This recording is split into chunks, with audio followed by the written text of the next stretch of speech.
Hello and welcome to the Child Care Business Coach podcast. My name is Evelyn Knight, and today we are talking about something very important, the children. The children. I have to tell you a story to start off. I was absolutely shocked and floored me.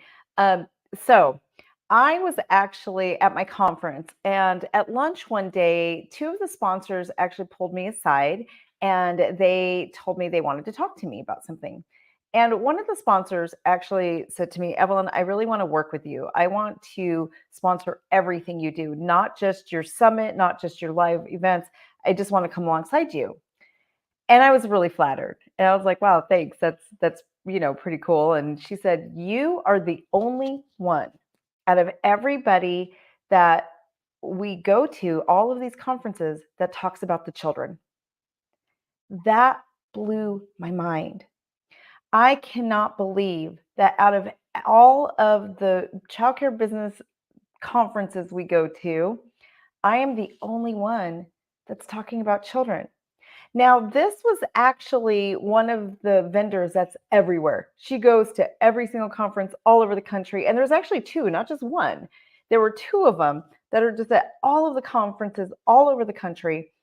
And they both agreed that my conference, the Child Care Business Summit, is the only one that actually talks about children.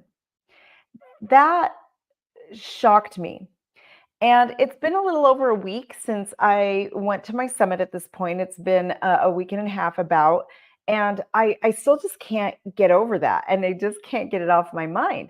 The fact that we are training business leaders in the childcare setting. That's what we do as childcare business coaches.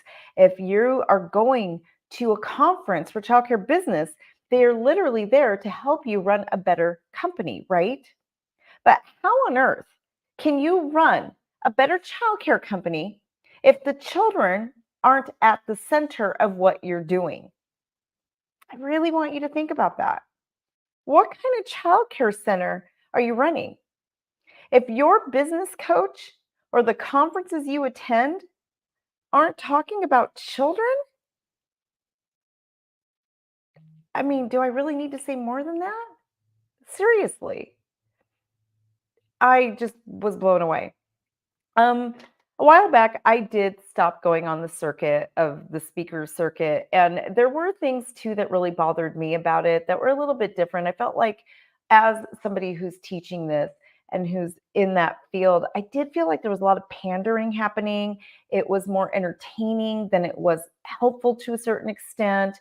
And like I said a few of these episodes ago on my show, that I do highly believe that we are um, in a position where it's time for this industry to change. And I don't fit in. I don't. But if one of the reasons I don't fit in is because I put the children at the center of my business, there's a huge problem with that. There is a huge problem. And I have a huge problem with the fact that not everybody in childcare is putting the children at the center. If you own a childcare center, if you're running a childcare program, if you're the director, whatever leadership position you're in, if the children aren't the heart, then you shouldn't be doing it. I mean, there is no other way to say it. You see, in order to be really successful in anything you do, it doesn't matter if you're in a childcare center, a dry cleaner, a fitness center, whatever, there has to be purpose behind it, right? There has to be more. If you want your own personal life satisfaction, there has to be something bigger that you're working towards. So I really want you to stop and ask yourself, why am I doing this? Why am I doing this? Now, I take my clients really deep on this because one of the things I've found in life is that when you go deep into your purpose, when you really understand why you exist and you go deep into that purpose, you'll find that you become unstoppable. Nothing will shake you, nothing will stop you, and you'll find a way around every life's hurdles, struggles, all the things that you're facing. It's why I'm still here. I've been through a lot. I've been through a lot, a lot. And I now know as a God girl that God allowed me to go through everything. And it really was a way for me to become the person I needed to be today so that I could step in and help empower so many childcare owners and all of the people that we empower. And I know now that I can use my experience to help so many people, right? But what kept me going? So back in 2010, I was really, really struggling. There was some really hard times happening. I was facing a lawsuit over my building and my business. I had an eviction notice, and it was just so much. There was an eviction notice on my center. I was facing a lawsuit. There was this huge my childcare center that I had purchased at the time. There was a father and a daughter that owned it together. They were fighting with each other, and they couldn't agree on who got the money for the purchase of this business. So even though there was like a co-ownership thing going on, they were fighting. And then one of the parties decided that I should be paying them. The other party that I was actually contracted with, I was actually paying one party, and the other party felt like I should be paying them. So they sued me. They sued me for not paying the bill, basically, right? And that's when I ended up with an eviction notice on my door at my childcare center. And thank God it was a 72-hour order. I was able to get it stopped. We went to court. We did all the things. But it was a lot. That was how I entered into one of my I was already a childcare center owner, but that's how I started with my second childcare center. Literally between a dispute between the two people who had previously owned my center, and now they're trying to evict me. I'm getting sued. Well, one of the parties was. The party that thought they should be getting the money was trying to sue me while I was paying the other party. But it was a lot. I had to still get a lawyer. I still did not know because everything was so ambiguous on the way that the contract was done between the owners that he had a case. So I didn't know if I was going to lose my business at the time. That's how I started at my current center that I love so much. And then just things just started spiraling out of control for me, right? It just was so much. I started getting really sick, hired a bookkeeper that found out was ended up embezzling from me. I ended up having an IRS agent knock on my front door with a bill for over six figures. And that was probably within my first 2 years of being at my current childcare center. So then my husband ended up in the hospital and he almost died the first time that was, gosh, probably 2012. Fast forward from 2012, 9 years later, I did lose my husband. So how did I keep going? There were times that my husband and my mom literally sat me down and said, "It's time to quit. This is too much. Time to quit. You can be a stay-at-home mom. You don't need to do this. We'll get you any other business, but this is not the business for you." But I couldn't give up. No matter what I faced, I never gave up. And it's because I understood my calling. I know why I was put on this earth. My purpose is so strong that I can't give up on it. There is something inside me that literally does not allow me to stop going no matter what I face. And that's why I'm here to help you too. But if the children aren't at the center of your childcare center, then what keeps you going? I don't understand. And that's part of the reason over this last week, as I was contemplating this whole notion of the fact that there's literally childcare centers out there that they're not putting children at the center. If the conferences that you're learning from are not putting the children at the center, then are you? If these are the people you're listening to and the children are not the most important thing, then are they the most important thing to you? I think that's one of those tough questions we have to ask, right? And if they're not, how do you keep going when the going gets rough? No matter what, life is always going to give us that. ebb and flow of good and bad, right? I actually keep this prop here right next to me here at my desk. And this, if you're listening to the podcast, this is a giant spring I'm holding, literally a gigantic spring, right? But this is basically how life is. Life is going to constantly flow. You're going to have ups and you're going to have downs. And that is what life flows. Just imagine, if you're listening, a gigantic spring, and you flow on the course of that life where you're at these high highs and you're at these low lows, right? Now, the key is, how do you just stay even? How do you stay even? No matter how high the highs get or how low the lows get, you just keep this even keel, right? And of course, we're all going to dip, right? We are. But the key is to stay here. Now, how do I stay here when life looks like this down here? When I have an IRS agent knock on my front door with a bill for over $100,000, how do I not tumble and just give up and just live down here? It's because of my purpose. When my husband died and I didn't really want to go on, how is it that I got myself back up here? What is it? It's because I know why I was here, put here, and it's for the children. So it's no wonder to me that almost 70,000 childcare centers are estimated to go out of business in 2024. Because if you're not putting the children at the center of what you do, then you're going to give up.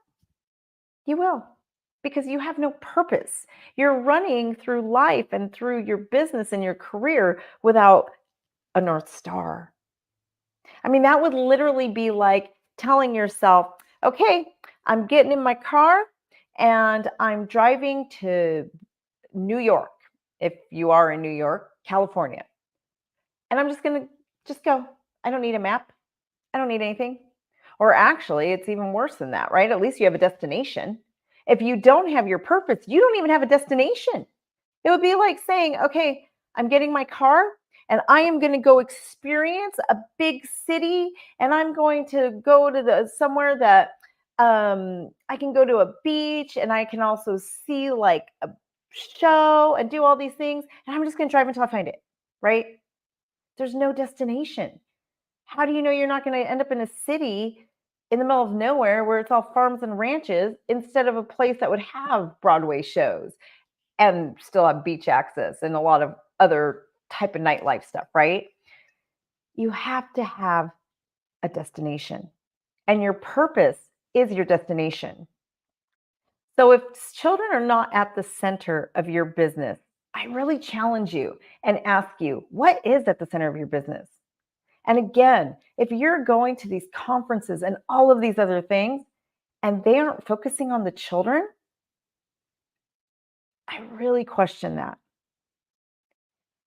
I just cannot even begin to tell you guys how much, like, I've literally obsessed over that comment for the last week and a half. Like, it just, I mean, there were nights where I just wake up in the middle of the night saying, I'm the only conference that talks about children in the childcare industry. What is wrong with that? How are we going to change the future? How are we going to serve these children if we're not focusing on the children? They are the most important component here, you guys. Come on. The children. Yes, good business practices are vitally important, because without the money and the cash flow coming in, we can't give to the children, right? Vitally important. But if they are not at the center and focusing on the quality for them and what we're pouring into them isn't our number one thing, then what are we doing? We might as well own a gas station. We don't own puppy mills. These are childcare centers, and the children deserve so much more. We literally have the power to change the entire world, since we form 90% of the human brain. So if we're not putting them at the center, what are we doing?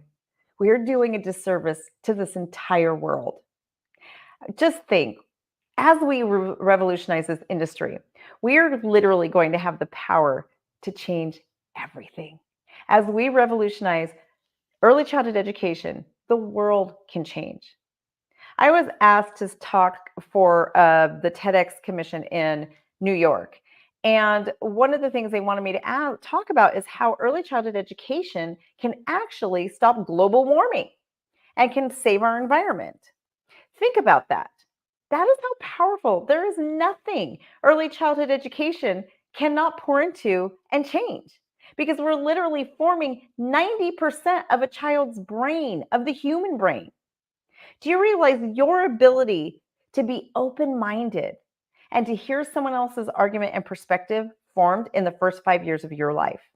Your time management, your coping, your problem solving, your ability to think in really complex ways. That all happened in the first 5 years of your life. So if you've got wonderful executive brain functioning, thank the people in your life who raised you for the first 5 years. If you don't, that's where you look. Psychology today and all the therapy we go through, most of that is going to be something from the first 5 years of your life. We literally spend our entire adult life trying to fix the mistakes that were made in the first 5 years of our life. So imagine the power of early childhood education if we would just take those principles and be more intentional and really raise these children right. And we have the power of that in ECE. We can educate the parents. We can educate our communities. If we really like just unite as an industry, we can change the world. But we can't do it if we're not talking about children. So I really urge you to really be aware. And I hope, if nothing else, I just open your eyes and you can start looking for that awareness. And you can start listening. Who is talking about the children? Who is really authentically loving the children? Because if you're going to follow somebody, make sure they love the children. Seriously. And if you don't have that love in your heart, then I'm going to be brutally honest, you have no business in this industry. It's about them. So I hope this resonated with somebody. I know it just, I can't even tell you, the thought of childcare conferences that don't talk about children at all literally kept me up at night. It did. And that's one of the things that needs to change. And it just makes me have a deeper understanding of why I was called to this industry. And we're going to do it. We're going to change it together. So thank you for joining me today. I know that I'm kind of new to doing this on Instagram. I'm running on a couple different cameras here. So if it's kind of like just shifting from one thing to another, but thank you so much. I hope everybody has a wonderful rest of their week and their summer, and go enjoy the 4th of July. And also, just really quick, I do want to give a shout out to PB&J TV, Kangaroo Time, Comploy, Seven Figures Funding, Lightbridge Academy, and so many of our amazing sponsors. Shea Wheat Production. Oh my gosh, there was so many amazing sponsors for the Child Care Business Summit. I just have to thank them for coming alongside us and really believing in what we do, and also being there to serve the children. It just warms my heart so much. And Jay Whitney, also amazing. You guys want to see somebody, you need to pick his brain. Jay Whitney for sure. Have a wonderful rest of your week, everybody.